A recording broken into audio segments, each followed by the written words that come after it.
Good morning students. Class 10th Mathematics topic real numbers. Exercise हमारी है 1.2. Find the LCM and HCF of the following integers by applying the prime factorization method. जैसे हमारे पास कुछ integers दिए हुए हमें इनका LCM निकालना है और HCF निकालना है by prime factorization method से. फर्स्ट पार्ट देखते हैं हम. We have 12, 15 and 21. The prime factorization of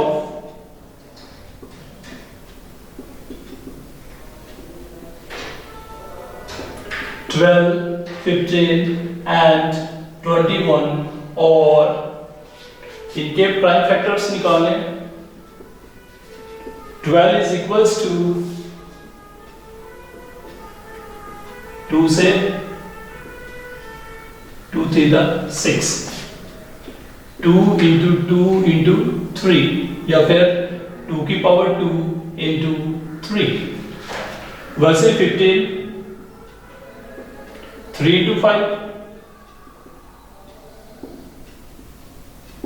and 21 3 into 7.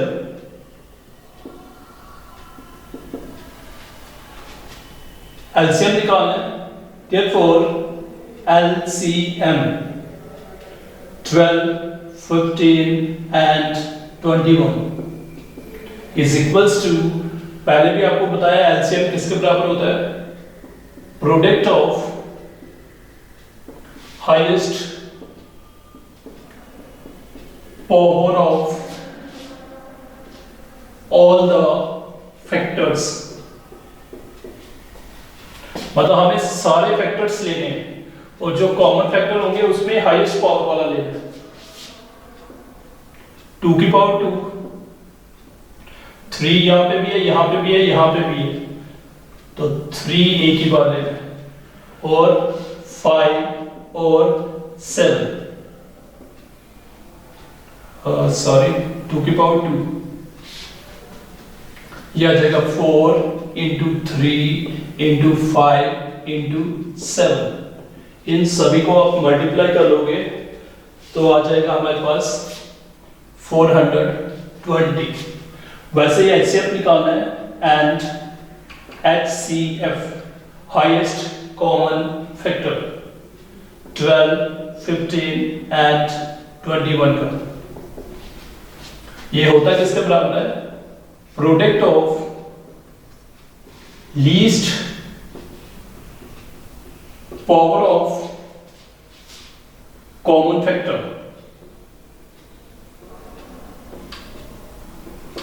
HCF किसके बराबर होता है? Product of least power of common factors. मतलब जो भी कॉमन फैक्टर्स होंगे उनमें सबसे छोटी पावर वाला लेना है. कॉमन इनमें 3 ही कॉमन है तो ये आ जाएगा 3. ये हो गया हमारा फर्स्ट पार्ट. वैसे ही सेकंड पार्ट है.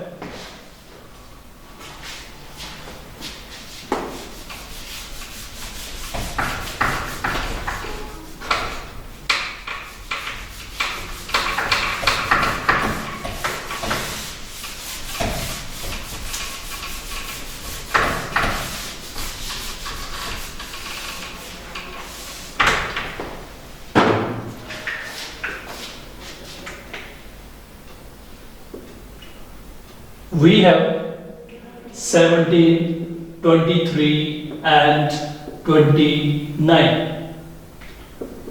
The prime factorization of 17, 23 and 29 or 17. आपको पता है 17 प्राइम नंबर है तो 17 into 1. वैसे ही 23 ये भी प्राइम नंबर है 23 into 1 and 29 ये भी प्राइम नंबर है 29 into 1. तो therefore LCM 17, 23 and 29। एलसीएम में हमने सभी फैक्टर्स को लेना है और जो कॉमन फैक्टर होंगे उसमें हाईएस्ट पावर लेनी है। 17, 23, 29 इन तीनों को आपने मल्टीप्लाई कर देना है,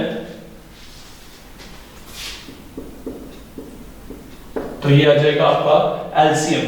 वैसे ही एक्ससीएफ 17, 23 एंड 29 का आप देख सकते हो इनमें कॉमन 1 ही कॉमन है, तो एचसीएफ इनका क्या आ जाएगा 1। ये हो गया हमारा सेकंड पार्ट। वैसे ही थर्ड पार्ट है,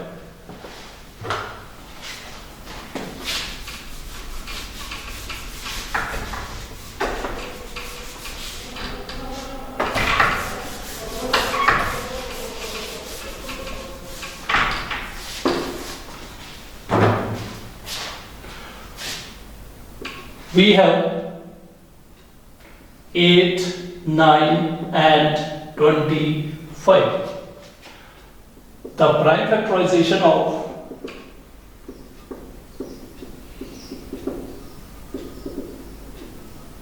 8, 9 and 25 और पता है आपको 8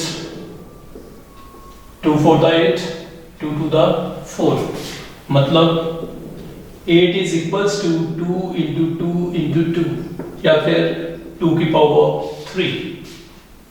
वैसे 9 है, 9 is equals to 3 into 3 3 का स्क्वायर। वैसे 25 है, 5 into 5 या फिर 5 का स्क्वायर।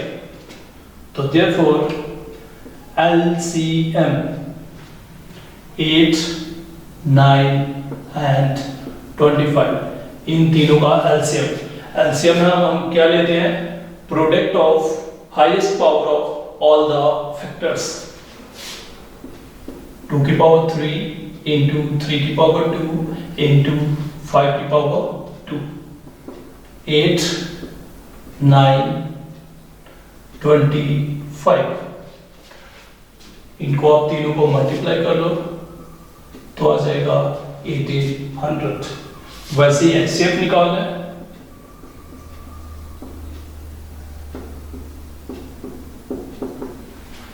देख सकते हो तीनों में कुछ भी कॉमन नहीं है तो 1 कॉमन,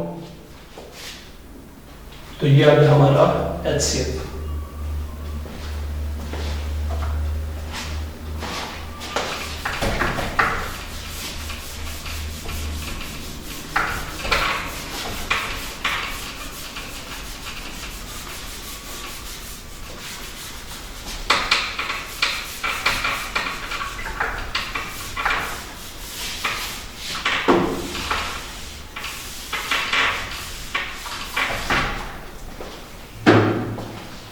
फिर हमारा फोर्थ क्वेश्चन आ जाता है,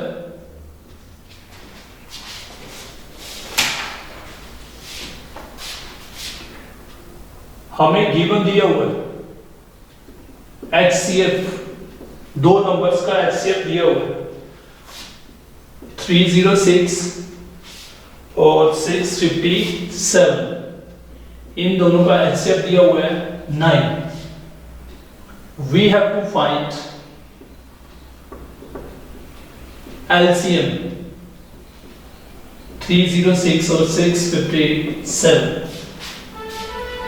हमें HCF दिया हुआ है दो नंबर्स का और हमें LCM निकालना है। तो हमें पिछले लेक्चर में किया था, we know that HCF into LCM is equals to product of two given numbers। ये पीछे हमने वेरीफाई भी किया था, एलसीएम और एचसीएफ को आप मल्टीप्लाई करते हो तो वो किसके बराबर आ जाता है, product of two given numbers. HCF है हमारे पास 9, एलसीएम है नहीं हमारे पास, प्रोडक्ट इन दोनों नंबर्स का प्रोडक्ट ले लेंगे। 9 है, 9 के साथ बोथ साइड डिवाइड कर लेंगे। यहाँ पे आप 9 के साथ डिवाइड करोगे तो 9 कैंसिल हो जाएगा। 306 इंटू 657 अपॉन 9। तो आप सिंप्लीफाई कर सकते हैं थोड़ा।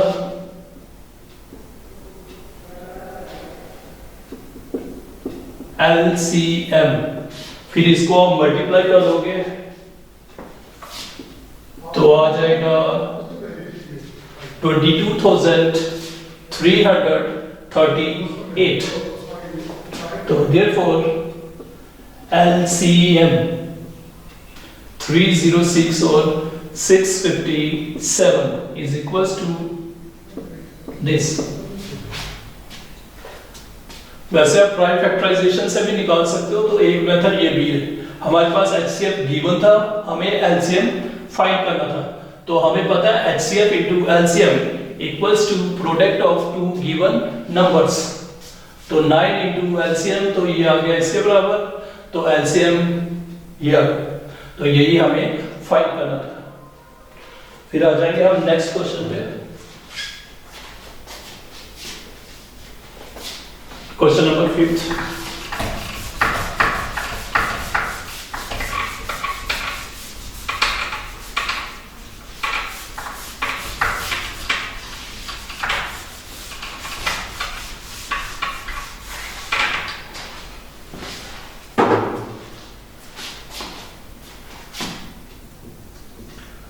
Check whether 6 की power n can end with the digit 0 for some natural number n। हमें चेक करना है 6 की power n can end with the digit 0, मतलब 6 की पावर n कोई नेचुरल नंबर है, तो आप 6 की पावर में कोई नेचुरल नंबर लोगे तो उसका जो एंड वाला डिजिट है वो 0 आएगा कि नहीं, ये हमें चेक करना है। जैसे हम कुछ नंबर्स ले लेते हैं, नेचुरल नंबर ले लिया 1, 6 की पावर 1 6, 6 की पावर 2 36, 6 की पावर 3 216। ये एंड वाला डिजिट क्या है 6 6 6।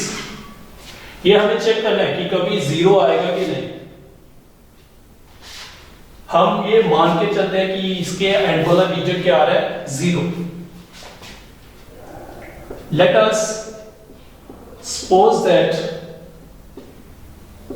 6 की power n can and with the digit 0 for some natural number n।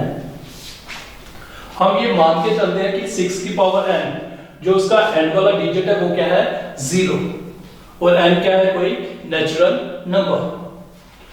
तो आपको पता है कोई भी नंबर होगा जिसका एंड वाला डिजिट क्या होगा 0, तो वो 5 से डिवाइड हो जाता है। तो दिस इंप्लाइज 6 की power n is divisible by 5। अगर 6 की पावर n में एंड वाला डिजिट 0 है तो वो नंबर 6 से क्या हो 5 से क्या हो जाएगा divide. But prime factors of 6 और 6 के प्राइम फैक्टर्स कौन कौन से होते हैं 2 and 3। तो this implies the prime factorization of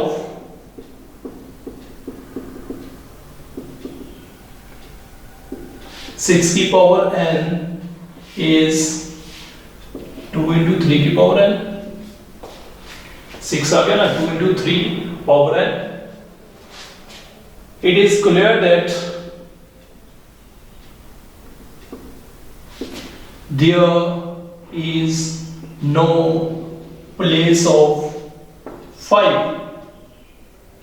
in the prime factorization of 6 की पावर n। 6 की पावर n की प्राइम फैक्टराइजेशन है 2 इंटू 3 की पावर n। तो यहां पे 5 तो है ही नहीं, तो हमारे पास फंडामेंटल थ्योरम क्या बोल दिया, therefore by fundamental theorem of arithmetic,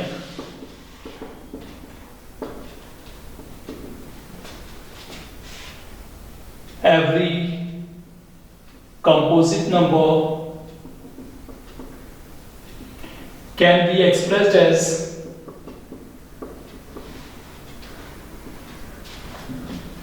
product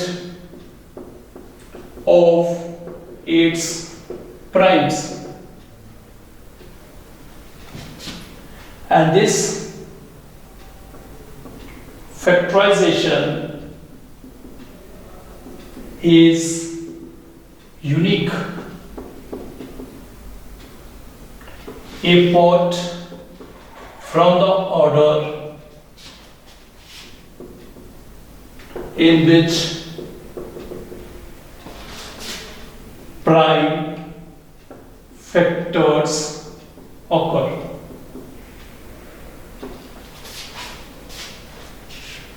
हमारे पास फंडामेंटल थ्योरम है, फंडामेंटल थ्योरम बोल दिया है हर एक कंपोजिट नंबर को हम कैसे एक्सप्रेस कर सकते हैं, product of its prime, and this factorisation is unique, और ये फैक्टराइजेशन यूनिक ही होती है apart from the order in which the prime factors occur। मतलब जैसे 6 की प्राइम फैक्टराइजेशन हो गई 2 into 3, या फिर हम इसको ऐसे भी लिख सकते हैं 3 into 2, तो ये यूनिक ही है, इनका ऑर्डर चेंज करने से अलग नहीं हो जाएगी, ये यूनिक ही है 2 into 3 या 3 into 2। तो प्राइम फंडामेंटल थ्योरम बोल दिया है कोई भी कंपोजिट नंबर को हम एक्सप्रेस कर सकते हैं प्रोडक्ट ऑफ इट्स प्राइम्स, और दिस फैक्टराइजेशन इज यूनिक। आप देख सकते हो 6 की पावर n, इसकी प्राइम फैक्टराइजेशन है 2 into 3 की पावर n, तो यहां पे तो 5 है ही नहीं, तो इसका मतलब 5 इसको डिवाइड नहीं कर सकता, तो यहां पे हमें आ रहा था 5 डिवाइड कर रहा था, तो ये क्या आ रहा है, कॉन्ट्रडिक्शन। तो this implies our supposition is wrong. हमने जो सपोज किया था वो क्या था, गलत। तो therefore 6 की power n can never end with the digit 0।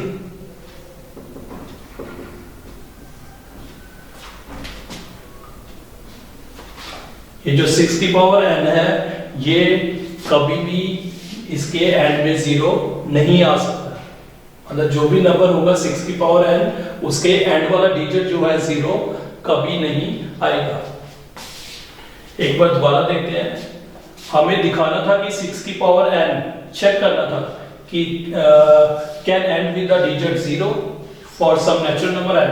हम ये मान के चलते हैं, लेट अस सपोज दैट 6 की power n can end with the digit 0। अगर 6 की पावर n में एंड वाला डिजिट 0 है तो वो नंबर 5 से डिवाइड हो जाता है, लेकिन प्राइम फैक्टर 6 के क्या है 2 और 3, तो प्राइम फैक्टराइजेशन 6 की पावर n की क्या होगी 2 into 3 की पावर n। तो यहाँ तो 5 है ही नहीं, अगर 5 है ही नहीं तो 5 इसको डिवाइड नहीं करेगा, जहां हम बोल रहे हैं 5 डिवाइड करेगा, इसका मतलब ये क्या है, हमारी सपोजिशन क्या है, गलत। तो इसका मतलब 6 की power n can never end with the digit 0। Thank you students। हाँ जी सर।